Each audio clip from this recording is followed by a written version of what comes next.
This is BentheEVguy, along with an exclusive collaboration with MModified. What's up? It's MModified with another 60-second product review.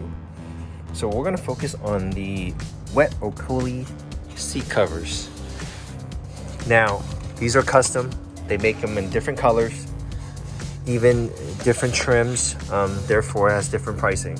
As far as comfort goes, I love them. They're warm and they're very durable. In fact, I had a huge spill here recently. It was my favorite Coca-Cola. Was easily wiped off, clean. You can tell, you can't see anything. You can customize it to have, again, another color. Put a little Mustang logo, but these are really intended for like beach users. The wear and tear is fabulous. If you look into the history of wet Okole, that's what they're about.